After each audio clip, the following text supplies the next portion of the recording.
Is it weird that it smells like pickles? Thanks for tuning in to another episode of Drake's Garage. In this episode, we're going to dive into the differential. I've been driving a truck a lot more lately.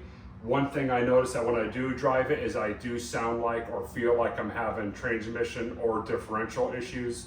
If I'm accelerating or if I'm just cruising anything past 60 or 65 miles an hour, when I let off the throttle or decelerate, there's a really horrible noise coming from my truck. The noise is actually pretty loud. I can feel it pretty hard through the shifter, but the interesting part is only when I let off the throttles when it happens. So it lets me believe that I think that it might be the pinion bearing. I think the pinion bearing might be shot, which is causing a little bit of slop in the differential, which is causing it to bind up a bit. We'll jack it up. We'll let the rear axle droop as much as possible so we actually have access to the differential cover. You don't want to put jack stands under the axle or else the axle is going to be sucked all the way up and you won't have much access to it. So that's what we're going to do first.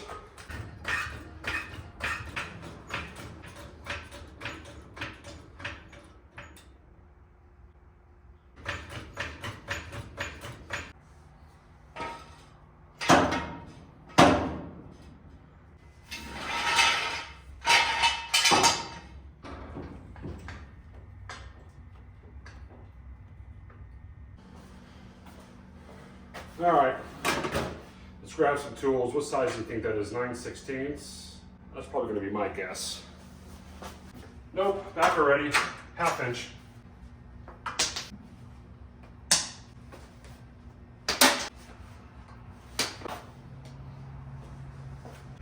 One thing I highly recommend doing is making sure that your fill plug can come out, because if you drain your diff and you can't get your plug out, you're never gonna be able to refill it again. So make sure you get that plug out first. Where's my breaker bar?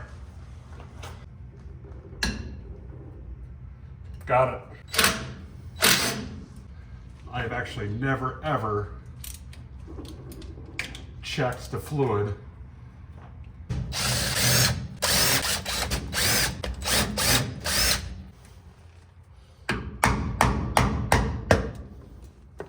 Actually, that's a lot cleaner than I thought it would be. And that thing actually doesn't even smell that bad either. Is it weird that it smells like pickles? There's a little bit of slop in the pinion. See if we can get some light in there and show you. So everything looks pretty good. A little bit of dirt on top, that's just from taking it off. All the teeth look good. But I think that pinion bearing is bad, because when I shake on it, I'm not sure if you can see it on camera, but I think it's also lifting as well. Now, I'm gonna be honest, I did a little inspecting in the diff and I don't see anything that makes me suspect that there's anything wrong in there. So I'm gonna do the right thing and I'm gonna put a locker in it. So let's dive into actually what a mini spool is. Well, what a mini spool does is it actually takes the place of the spider gears inside your differential. So right now I have an open diff, so when I lay into it, only one tire lights off. So what this does is this actually locks in both axles. So as soon as you put the power down, both axles will actually light up because this is 100% locked together. There's no slip in either one. It's 100% traction on each one. The downside to running the mini spool is it's only as strong as your carrier. So if your carrier is weak, you're gonna find out pretty quick. Another way you can do it is actually welding your spider gears together. The only way I feel confident in doing that, I highly recommend not doing that, is you actually preheat the spider gears, get them pretty hot, then lay a big old fat bead into it and just start stacking beads on top of the gears. Preheating it just allows good penetration and hopefully it doesn't break. This is another cheaper alternative as well. But if you want to run a limited slip diff, those can run you a couple $100, maybe more on the high end, kind of depends on what rear end you're going. But using this to replace your spider gears is definitely an alternative. The issue with running a full-on mini spool is when you're going around a corner, the inside wheel will want to chirp or hop, causing some issues depending on what you're doing. But as far as this truck, it's literally just a parts hauler with a big motor. I don't plan on racing it. So you may be asking yourself, if this is just a parts hauler, why would I want to put a mini spool into it? To be honest with you, I was gifted this from someone. This is, I believe, a 26 or 28 spline, but it's good for a first gen 4-cylinder 2-wheel drive S10. And that's what this is. Obviously doesn't have the 4-cylinder anymore. I figured if you're gonna go ahead and destroy a 7.5 inch because you have an LS in it, you might as well finish it off this way. So what I'm gonna do is take the spool, and I'm actually gonna replace all these spider gears. So when I say the term welding your spider gears together, it's actually these right here. You wanna weld these gears into these gears. These are actually powering for your axle. What you do is you want to preheat these nice and good, get them really, really hot, and just start laying beads into them and just start stacking them. You want to do it on this side and then also on the other side. So the first thing we're going to do to get this process going, I'm going to remove this locking bolt that'll allow that pin to slide out. And once we start doing that, we actually have access to start removing some stuff. Once we do that, the spider gear should be able to slide out of there, and we should be able to start tearing this thing apart. It's actually an 8mm.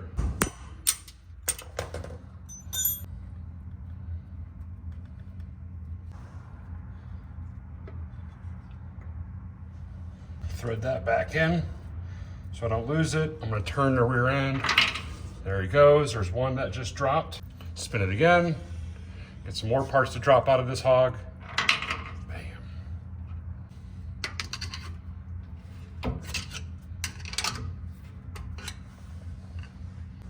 So now that I got those ones removed, the actual gears that go on the axles, there's little clips on there, and the way to get the clips out is you actually have to push the axle in pretty hard, kind of shake it, and those clips fall out, and once those clips fall out, I'll show you what it is. Oh, it actually already popped out. There's a clip right there. There it is. That's the gear to the driver's side. So what I'm gonna do is when I pull the axle out, you're gonna see my actual axle shaft right here slide out. So part of that locker will actually fall out. What I'll do is I'll use my foot. I'm gonna push my axle back in. There it goes. Now let's see if I can get the other side's pin to drop out as easy as I did on the driver's side. So there's a pin in here, and if I push it in and pull it out, it should drop out.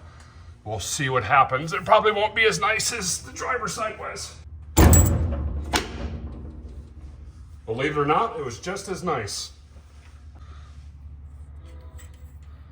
There it was. You probably saw it drop. Slide the axle out more.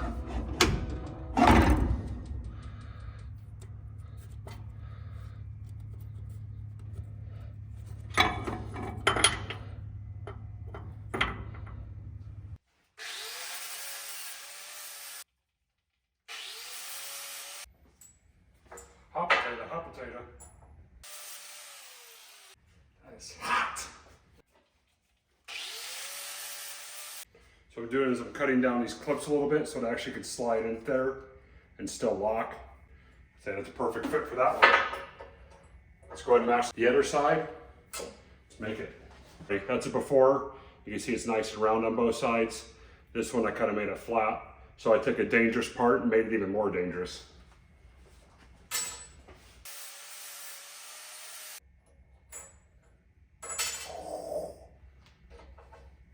Goodness. So I'm going to cut down just this one side, just a hair more.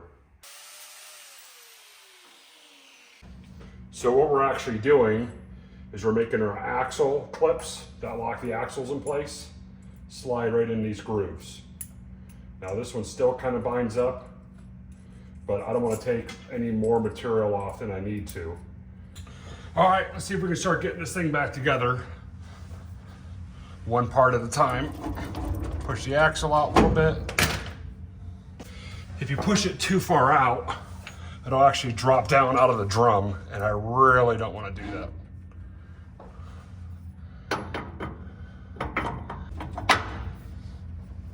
See if I can get it all the way in. See if I can get that clip to lock in. That's the trick.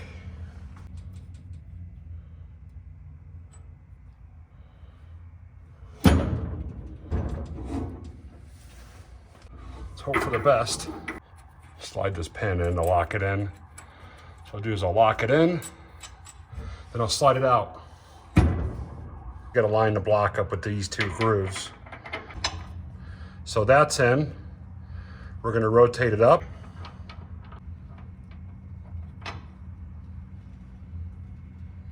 Okay, we rotate it.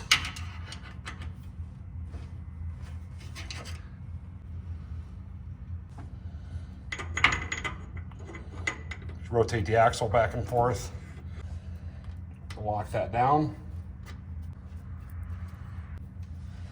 I'm not going to torque on it. I'm just going to do this for reference. So now we have actually got a full locker in it. Show you what that looks like from behind the truck. So there it is. No longer an open diff, 100% locker. Like I said, your spool is only as strong as your carrier. So this whole carrier assembly is gonna probably break before you even see this thing break. So just bear that in mind, that that's what happens to these.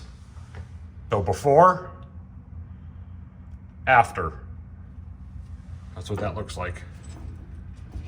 All right, everybody, I'm gonna make this a two-part episode, so stay tuned for the next one.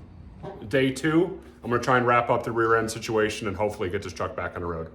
Also got my neighbor Nick over, the infamous Nick I talked about, the one that yelled at me while I was installing that light that I yelled back at. So, all right guys, let's get into it. Get your foot, Nick, ready? Oh yeah.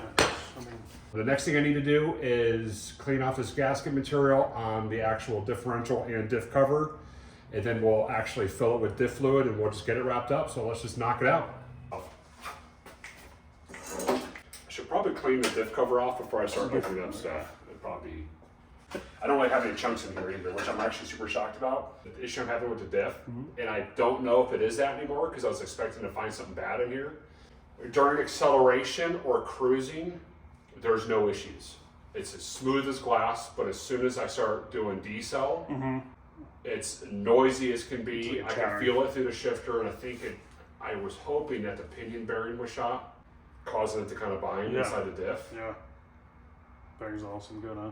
It seems to be fine. Huh. And it's not clutch in either. It's literally just decel. It's super clean. I thought it was the gear oil too, and I was expecting it to be just burnt and gray and trashed, but it wasn't bad. The AR5 that came out of was out of a 07 GMC Canyon. I got it here locally, so the carrier's gonna explode in literally 3 weeks anyway. Just want to get the big chunks off. I'm already about to go all the way around it. You know what's also really good is a grinder with 80 grit flapper disc. Definitely. Which is probably what I'm gonna do. Yeah. All of it will go by with 80 grit. Yeah, within minutes. I might even do 60 grit, which I have in there.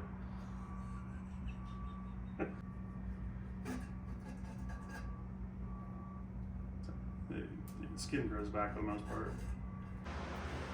Sweet. Looks good. Looks good to me. Looks fine.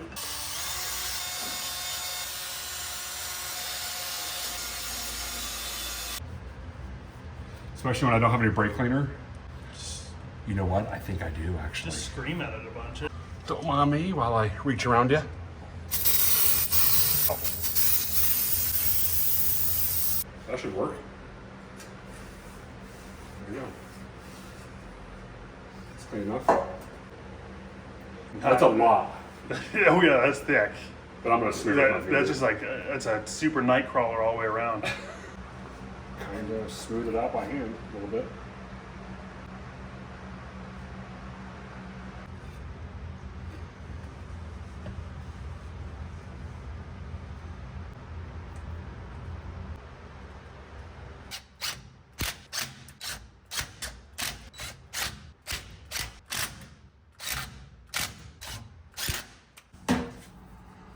Time to fill it up. Time to give it the good sauce. Is it weird that it smells like pickles? That might be it. Oh yeah, she'll fit. I don't know if you can see what I'm doing, guys, but I got the hose going into the filler for the differential, and I got the bottle up here. I think I'm gonna watch Roadhouse when I'm done with this. One bottle done.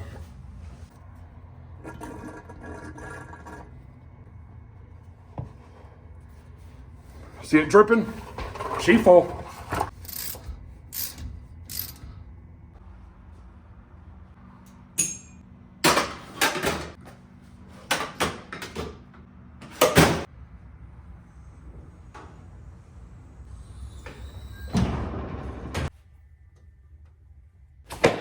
I think I scared that fly off. He knows I'll get down when his lights are on. We're gonna wrap this one up. It took me 2 days to do it. 2 days isn't bad. I could probably knock that all out in about 5 hours. But I had a buddy of mine come over and I really wasn't in a hurry on this.